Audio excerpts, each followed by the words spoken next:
La civilisation, on avait l'habitude de greffer les mains, les oranges, Les voyager, de nos jours, la les science nous nous apprend à apprendre à perfectionner rester le comme les cœur rêves. le poumon. Il Il suffit suffit de de guetter guetter ou de tuer les les bien portants pour leur voler leur cœur et leur rein, pour nos aller honneurs, greffer sur les riches, pour qu'ils vivent longtemps. Ah, bah, ah, bah, ah, bah,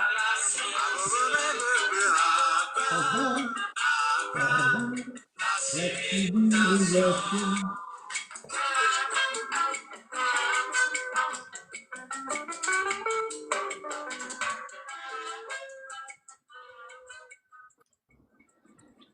Bien, c'est Eric.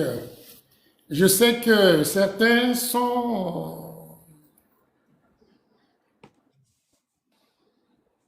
en Impatient. train de manifester des impatiences pour des inquiétudes qui leur brûlent les lèvres. Mais je plante le décor. Des questions trop personnelles ou bien imprécises n'auront pas de réponse. Mais leur côté général pour la compréhension et l'éveil sera exploité. J'essaierai de faire de mon mieux pour que nous puissions avoir la facilité de nous émanciper de l'esclavage médical, du terrorisme et de l'impérialisme médical qui s'installe de plus en plus chez nous. Voilà. Merci, merci, merci. Le décor est planté. Déjà, le titre, je laisse cet Eric, hein, comme il sait bien le faire, mettre en exergue les points précis, les inquiétudes, et puis surtout le subliminal de la question, c'est-à-dire le cacher pour qu'on puisse l'exploiter. Merci. Merci à vous, Oui. docteur Jean-Paul Yao Amégan. Alors, ceux qui nous rejoignent pour la première fois, docteur Jean-Paul Yao Amégan est médecin, il est santécien, quanticien, il est sociologue. Et il y a un cinquième aspect que vous connaissez pas, vous connaissez moins, ou vous connaissez mais vous ne vous rendez pas compte, c'est un imagologue. Et si vous avez pris l'habitude de nous suivre, vous saurez que il simplifie tellement les choses que même le plus niais du village comprend parfaitement. Alors avant de... Heureusement que Dieu n'a pas créé de niais sur terre. L'école fait des niais dans certaines aptitudes. C'est comme demander à un poisson de grimper un arbre. C'est pas possible. C'est ce que l'école fait. Hein. Donc, heureusement, il n'y a pas de niais créé par Dieu. Heureusement. Tout le monde Alors, a un talent. il y a un homme qui s'appelle Jim Garrison qui disait, notre vie nous appartient. Notre planète nous appartient encore et notre monde nous appartiendra tant qu'il trouvera des hommes prêts à se sacrifier pour des valeurs auxquelles ils croient. La vérité est la plus importante de toutes nos valeurs parce que si la vérité ne survit pas, si nos gouvernements assassinent la vérité, s'ils ne respectent pas le cœur dont font preuve tous ces gens qui ne souhaitent que la paix et l'harmonie, alors ce n'est pas le monde où je suis né. Et ce n'est pas le monde où je veux mourir. Nous vivons encore de nos jours avec un gouvernement trompeur, une presse docile, une corruption et un cynisme dominant. Bonsoir à tous. Autant que vous êtes, bonsoir. Bonsoir, docteur Jean-Paul Yao Amégan. Alors, Nous vous avons encore convoqué ce soir pour parler de la santé. Nous ne parlons pas de la médecine ici parce qu'elle a échoué. Elle a toujours menti, elle continue de mentir et nous avons pour mission d'arrêter ce mensonge, mais en vous offrant une autre possibilité, que vous soyez en bonne santé. Ce soir, comme par le passé, nous allons vous enseigner que la maladie n'a jamais tué personne. C'est ce qui se cache derrière le thème de ce partage ce soir, comprendre que les maladies ne sont que des prête-noms de tueurs. La question fondamentale à laquelle Dr Jean-Paul Amégan s'emploiera à répondre, est-ce que nos maladies, c'est pour nous tuer? À vous, docteur. Quand j'ai entendu, je vous ai entendu reprendre la pensée de Jim Garrison, j'ai tellement froid dans le dos parce que nous savons qu'ils mentent. Ils savent que nous savons qu'ils mentent. Et pourtant, ils continuent de mentir et nous obligent à croire qu'ils ne mentent pas. Mais ils savent que nous savons qu'ils mentent. Et ils font de l'argent sur le mensonge. Ils tuent la vérité tous les jours. Et ils nous obligent à tuer la vérité avec eux. Mais nous avons un cœur. Nous ne voulons pas être complices d'homicide, ni de vériticide, si je peux le dire. Hein? Merci. Et c'est pour ça d'ailleurs, aujourd'hui, vous allez voir de façon très simple que nos cellules et nos organes sont notre état de nature. Ils se laissent gouverner par notre cerveau, mais ils sont notre état de nature. Et dans notre état de nature, on agit par réflexe comme les animaux. Je vous en prie, devant un danger, qu'est-ce que vous faites? Je pose la question à toute l'assistance. Hein? Devant un danger, qu'est-ce que vous faites? Hein? Devant un danger, naturellement, qu'est-ce qu'on fait? Bon, tu peux reposer la question. Vous pouvez reposer la question autrement pour qu'ils comprennent, mais devant un danger, naturellement, qu'est-ce que fait un animal? Et que fait tout le monde, naturellement? Il y a quelques réponses. Hein. Il y a quelqu'un qui dit on fuit, Ça, c'est un. On se protège, 2, on recule,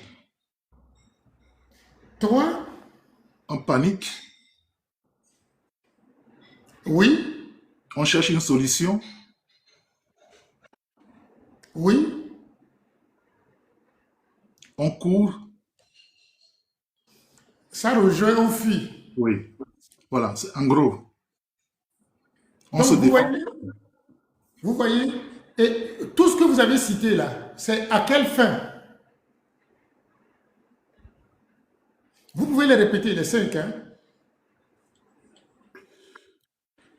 On se protège, Se protéger, on recule, reculer, on fuit, même chose. fuir,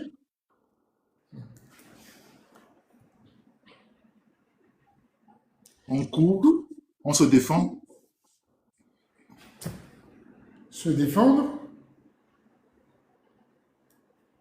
Quelqu'un a dit on panique. oui. Mais en gros, tout ce que les gens ont dit là, c'est à quelle fin?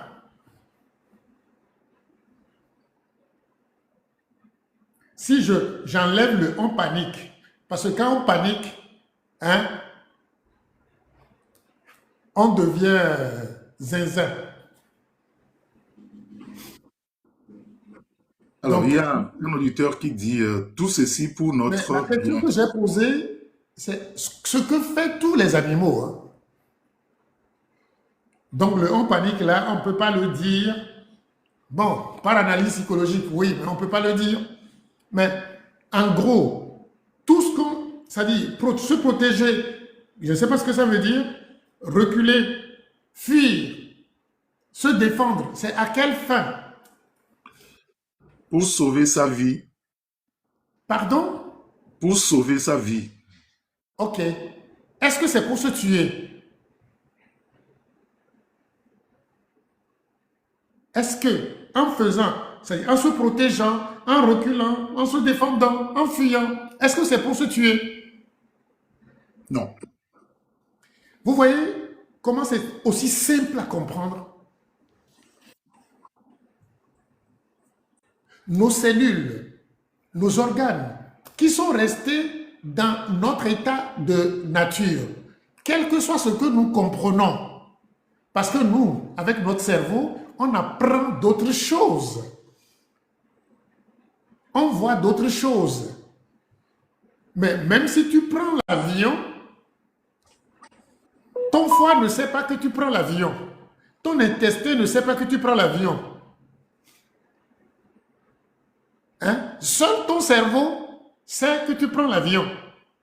Si tu prends un bateau, les organes qui sont en toi ne savent pas que tu prends l'avion.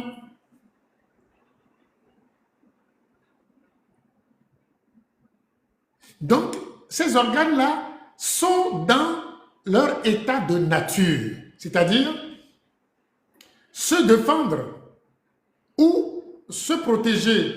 À quelle fin? Juste pour sa survie, pour survivre. Alors, je viens de planter le décor. Bonsoir les auditeurs et soyez les bienvenus. Vous comprenez que nous avons l'obligation de changer de paradigme devant ce que nous voyons, devant ce qu'on nous impose comme connaissance pour nous abrutir. Alors, je sais que tous ceux qui sont connectés le savent déjà, mais je pose quand même la question.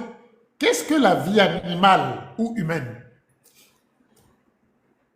Ou bien, qu'est-ce que la vie animale et humaine?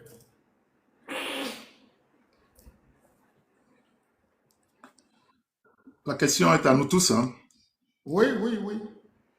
Parce que l'éveil, c'est tout le monde. Et nous avons tous les mêmes intelligences. On peut bien comprendre les choses si, pédagogiquement, ça se présente de façon simplifiée. Donc, qu'est-ce que la vie humaine? Ou bien, mathématiquement, la vie humaine est égale à quoi?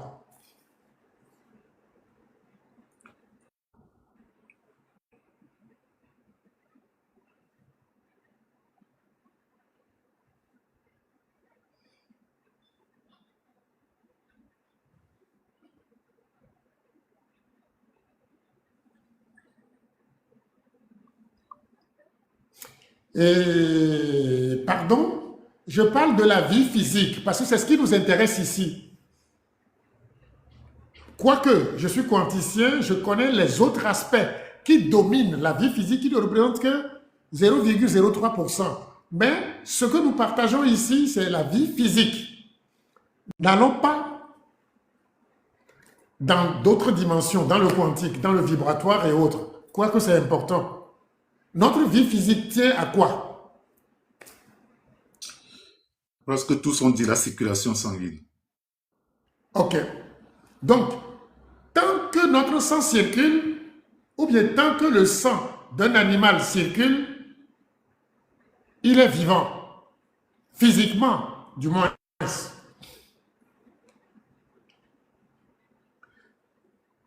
Donc, vous comprenez que même si le cafard sans tête peut vivre pendant 3 jours, beaucoup avec leur tête sont déjà morts malgré que le sang circule. C'est les autres aspects qui, malgré le sang qui circule, signent la mort. Ça ne nous intéresse pas aujourd'hui pour ce partage. Aujourd'hui, c'est notre circulation sanguine qui est l'essentiel, qui garantit notre vie physique. Alors, Qu'est-ce qui peut empêcher le sang de circuler? Qu'est-ce qui, par son défaut, peut bloquer la circulation sanguine?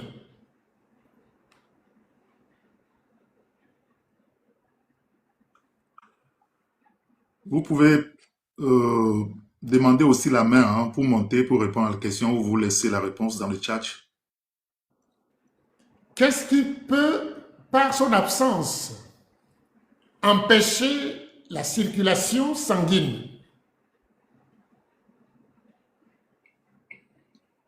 Alors, il y a des réponses. Il y a quelqu'un qui dit la coagulation. Une autre personne, le manque d'oxygène. D'autres qui disent oxygène. Oui, en fait, la question telle que c'est posée, la réponse devait être l'oxygène, tout simplement, pas le manque d'oxygène. Bon. Parce que je dis quelque chose qui, par son manque, bloquerait la circulation sanguine. C'est l'oxygène, tout simplement. Vous voyez, c'est l'oxygène, tout simplement. Hein? Mais ceux qui ont dit par manque d'oxygène, ils ont compris quand même ma question. Hein? Le manque d'oxygène bloque la circulation, donc coagule le sang. C'est ce que vous devez comprendre. Le manque d'oxygène bloque la circulation par coagulation du sang. Et notre vie n'est que circulation. Donc, tout ce que notre corps peut faire pour vivre, c'est quoi? On a dit tout à l'heure que devant un danger, on fuit, on recule, on se défend, on se protège, en gros, pour continuer à vivre. Alors, devant les dangers qui sont l'arrêt de la circulation, ou bien la diminution de la circulation, ou la diminution de l'oxygène, que fait notre organisme?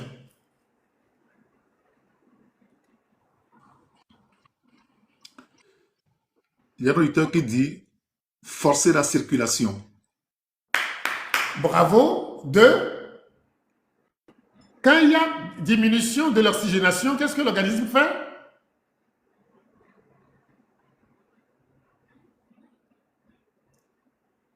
La personne peut répondre aussi.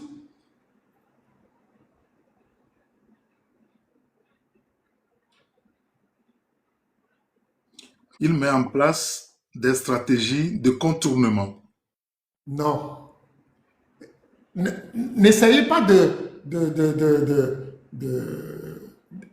raisonner trop savamment. Soyez plus simple, facile, comme je le dis là.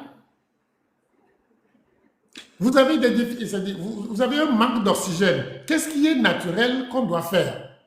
Ou bien qui se fait?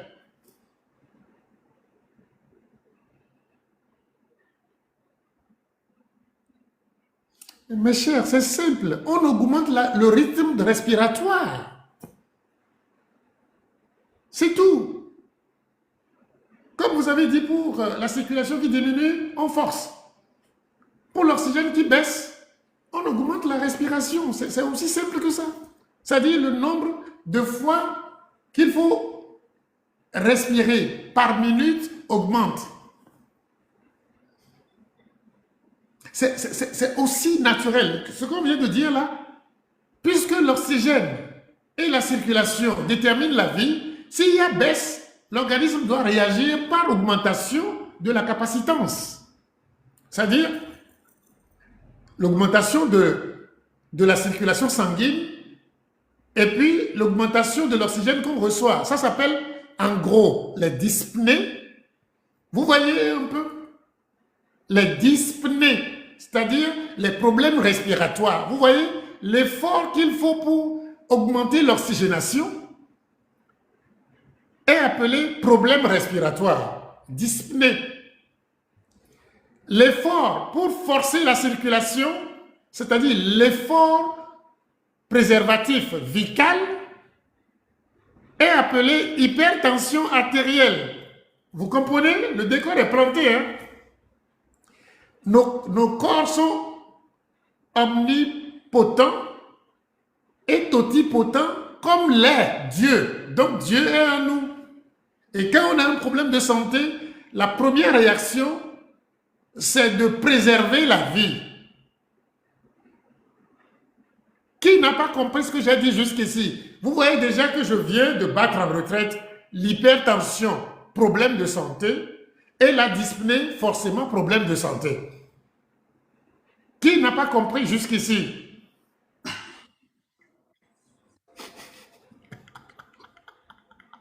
Alors, qui n'a pas compris? Hein? La personne peut monter, prendre la parole. Ce que je vous dis là, c'est ce qu'il faut comprendre et que les animaux comprennent dans la brousse.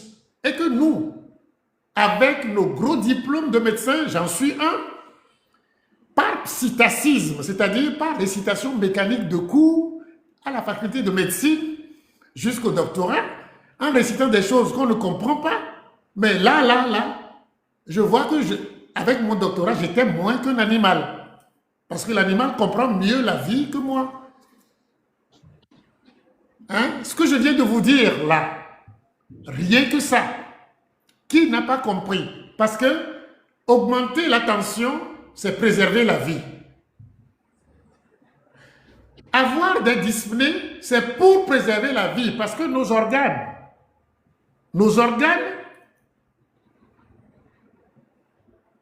ne comprennent pas notre évolution linguistique, notre soi-disant développement. Eux, ils restent dans leur état de nature. Conséquence, ils se protègent, ils s'adaptent comme un animal le ferait dans la brousse, tout simplement. Parce qu'en nous, c'est la nature, c'est la brousse. Sauf ceux qui ont mis des appareils dans l'organisme. Sinon, naturellement, c'est la brousse.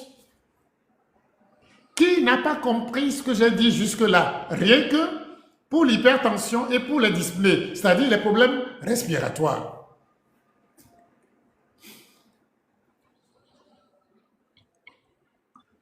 Alors, il y a eu une, deux réponses, on dit on a compris. C'est clair, docteur. Voilà. Ah ben, maintenant, vous avez compris? Alors, Ah, oui, il y a une réponse qui dit quand même qu'il n'a pas compris pour l'hypertension.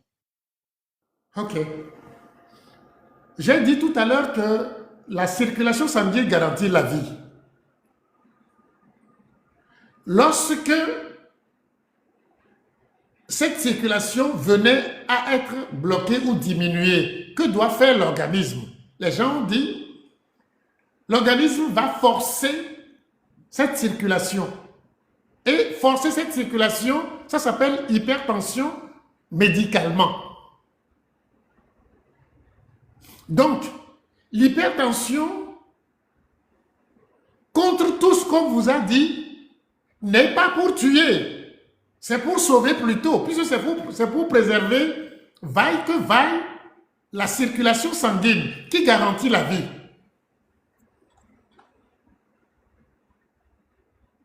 Est-ce que la personne a compris que la circulation garantit la vie et tout ce qui doit forcer la circulation garantit la vie?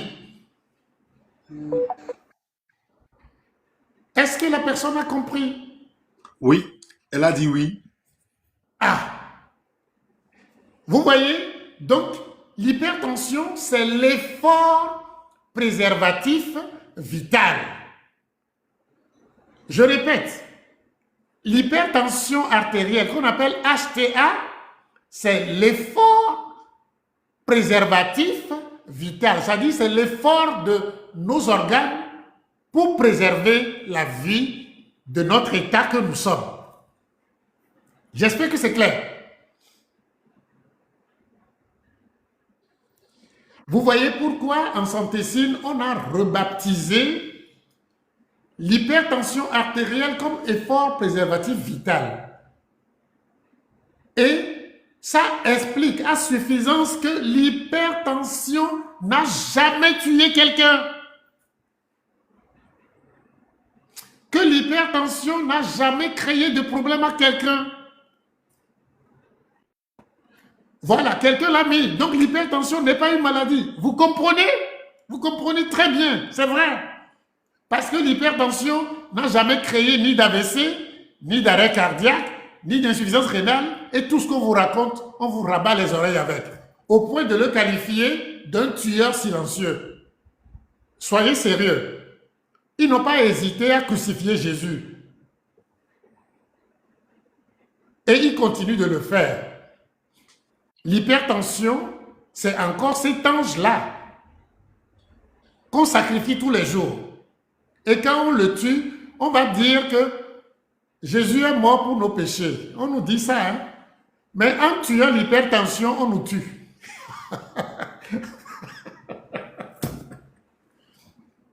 Ceux qui ont tué Jésus, ce n'est pas vous qui vont épargner. Donc, en tuant l'hypertension qui était Jésus, on vous tue aussi. Est-ce que vous avez compris? Donc, le reste qu'on vous dit, parce que c'est un innocent qu'on condamne en cherchant des preuves farfelues, on vous donne des morts au rat qu'on appelle hypotenseurs ou anti-hypertenseurs à petite dose pour que vous mourrez petit à petit, ou bien que vous cotisiez pour Big Pharma et Deep State. Voilà en gros. Vous allez me dire, oui, pour la tension on a compris, mais je vous parle de la vie en gros. Donc, nos réactions, les réactions de nos organes, c'est des réactions de survie. Je vous ai parlé de la dyspnée. Quand quelqu'un manque d'air, la respiration augmente.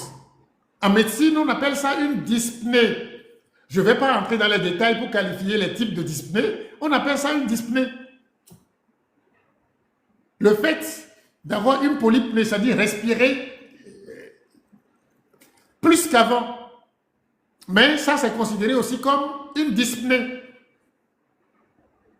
Vous voyez? Mais je vais plus loin. Pour le moment, si les gens ont des questions, qu'ils les posent, hein, je réponds et puis je vais aller plus loin pour enlever encore, du moins, pour vous dire des vérités qui montreraient que tout ce qu'on nous enseigne est mensonge. Alors, il y a quelqu'un qui dit, qu'est-ce qui cause maintenant les AVC? Je ne sais pas si C'est c'est... les cailloux. C'est les cailloux sanguins. Les AVC sont causés par les cailloux sanguins. Il n'y a rien d'autre qui cause les AVC. C'est les cailloux sanguins. L'hypertension n'a jamais causé d'AVC. Jamais. Jamais, jamais, jamais. Ni hier, ni aujourd'hui. Et ça ne sera pas possible demain. L'hypertension et l'AVC ont une corrélation, mais il n'y a pas de relation de cause à effet. Les deux peuvent apparaître au même moment. C'est comme... On n'a pas l'habitude de voir des poissons dans une mare et puis subitement, on voit l'eau de la mare qui diminue et puis on voit les poissons au-dessus de l'eau. Ce n'est pas les poissons qui sont au-dessus de l'eau qui ont causé la diminution de la mare. Vous voyez un peu? Les deux phénomènes que vous voyez viennent du fait que l'eau a baissé. Pourquoi? Pour une raison de réchauffement ou autre. Et les poissons apparaissent et on voit le niveau de l'eau aussi qui baisse. La baisse du niveau de l'eau et les poissons que vous voyez, dont vous n'avez pas l'habitude, sont en corrélation, mais l'un ne cause pas l'autre. Je donne ces images-là pour que ce soit plus simple pour vous. Donc, l'hypertension et l'AVC ont une corrélation, c'est-à-dire ils sont conséquences du même phénomène, la coagulation. Les caillots, c'est-à-dire coagulation, entraînent l'AVC et pour que le sang circule et que vous surviviez encore, la tension aussi monte. Vous comprenez? Ce que je dis là, Je le dis, je le répète, ça fait plusieurs années que je le dis. Je défie quiconque. Quiconque, professeur de cardiologie, cardiologue, prix Nobel de médecine ou de physique, de biophysique, peu importe que la personne vienne à Mondovision, même s'il est en ligne actuellement et nous voit, qu'il vienne, qu'il fasse la demande et qu'il se montre. Il va montrer tout avec sa caméra et on va parler science, même si ça va ennuyer les gens, on va parler science avec les formules et ils verront que on nous a toujours menti. La formule qui simule la pression artérielle moyenne, si on rentre dedans, il y a un truc qu'on appelle la RPT. Je ne vais pas trop entrer dans les détails. La RPT qui est ce qu'on appelle la résistance périphérique totale. Ce qui montre les obstacles qui empêchent le sang de progresser. Tant que les obstacles augmentent, la tension augmente. Tant que les obstacles augmentent, la tension augmente. Je m'arrête à ça. Je ne vais pas rentrer dans les considérations de Poiseuil et autres pour démontrer certaines choses. Ça va vous ennuyer. Mais, je le dis, si le piètre cardiologue ou professeur de cardiologie, et ce n'est pas pour le décourager, hein, il peut venir. S'il se sent suffisant, qu'il vienne. On va en parler, mais il va perdre tous ses clients. Ce n'est pas une menace. Je ne connais pas beaucoup, mais le peu de science dans l'hémodynamique, dans la dynamique des fluides, hein, avec les vaisseaux qui ne sont pas des vaisseaux rigides, qu'ils viennent, qu'ils osent. S'il ne boit pas, la mort aura après. Donc, on peut me condamner à mort. Et je le répète, l'hypertension n'a jamais tué quelqu'un. Ça n'a jamais tué quelqu'un, ça n'a jamais créé des problèmes à quelqu'un. Au contraire, c'est l'urgentiste ultime en nous. Et c'est Dieu en nous. C'est pour ça, je le dis, il faut dire merci à l'hypertension, ceux qui ont la chance d'en avoir et survivre. Il faut lui dire merci. Et c'est pour ça, c'est l'effort préservatif vital. De l'autre côté, je lance un autre défi, qu'on me montre que sur un mort, on a trouvé la tension. C'est-à-dire l'hypertension ou la tension sur un mort. Et on comprendra. J'espère que c'est bien, hein? Vous avez compris?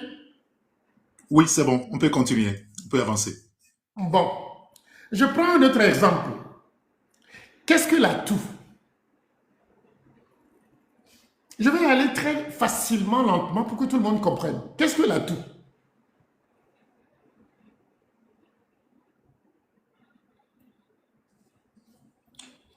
Qu'est-ce que l'atout? La question nous est posée, on va réagir rapidement et puis on va avancer.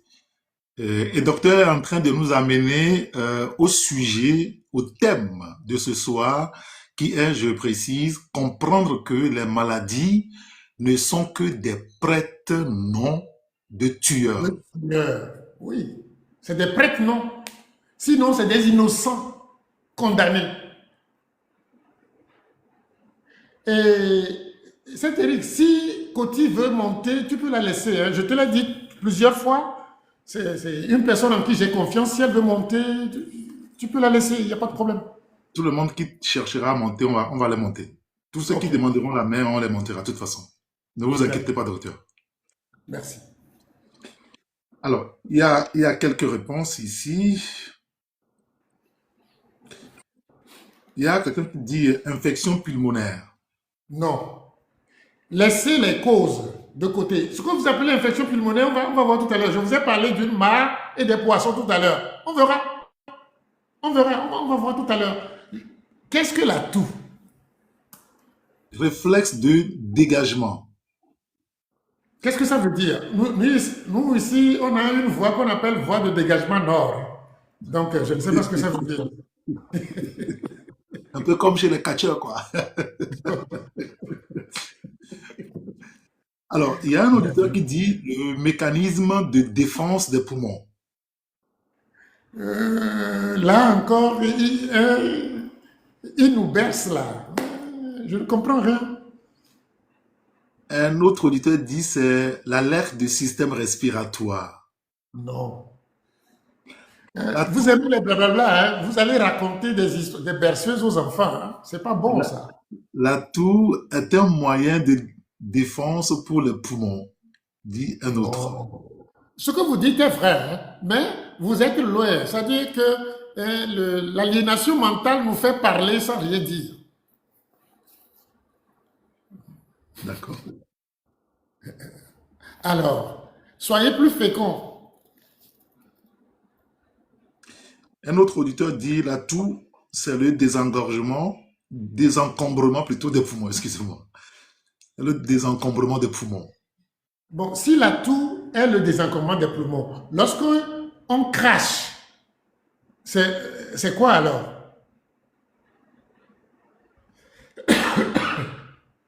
Je viens de tousser, hein?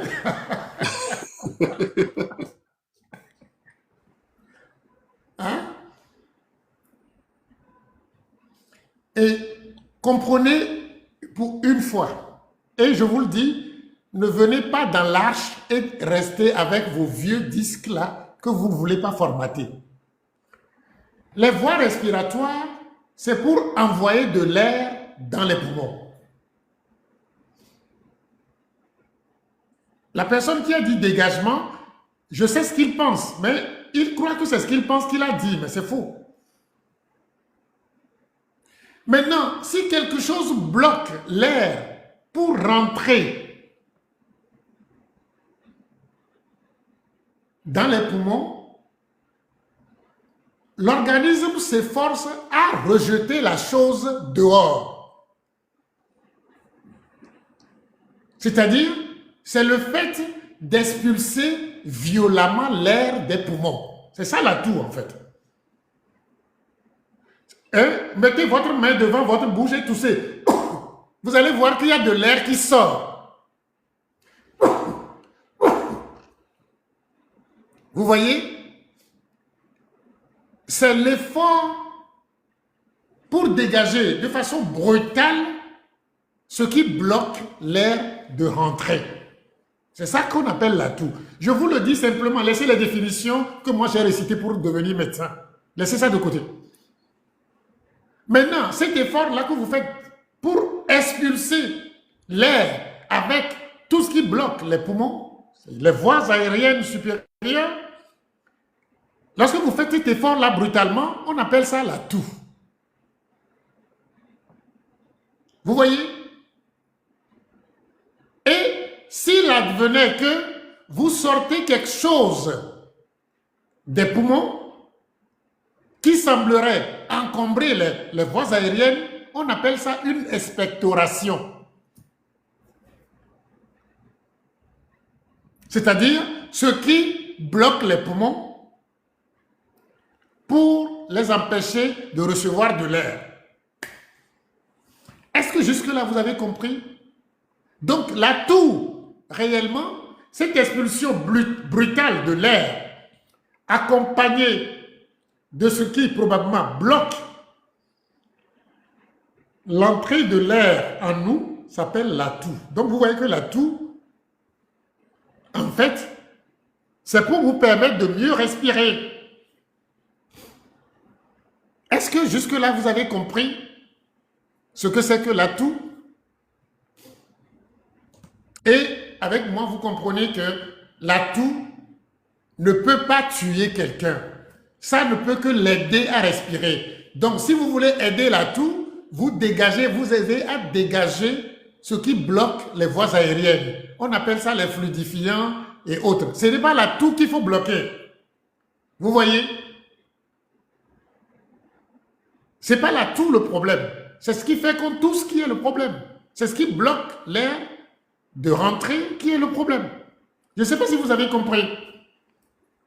Parce que quand on parle de l'atout, je dis une expulsion brutale, ça veut dire c'est un phénomène expiratoire. Et je vous ai dit, mettez la main devant votre bouche et toussez. Vous allez voir qu'il y a de l'air qui sort. Donc, l'atout ne peut pas tuer quelqu'un. C'est pour libérer les voies aériennes.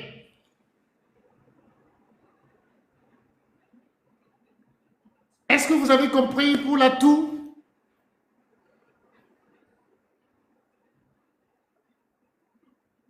Oui, mettre dans... Quelqu'un dit, donc pas l'intuitif. Non, mettre l'intuitif d'entrée, c'est criminel. Je le dis encore, c'est criminel. C'est comme mettre un antihypertenseur à quelqu'un. Quand vous ne dissolvez pas les caillots, vous êtes un criminel. Et Dieu sait que les vrais charlatans, c'est ceux de la faculté qui sortent brillants. Ce n'est pas ceux qui n'ont pas été à l'école, c'est ceux qui ont des diplômes d'assassins légaux, des doctorats d'assassins légaux, c'est-à-dire des doctueurs. Pas des docteurs, hein, des doctueurs. Ils ont des doctorats. Et Dieu sait qu'il y en a beaucoup. Et presque 99,99% qui sortent de la faculté sont des doctueurs. J'en faisais partie.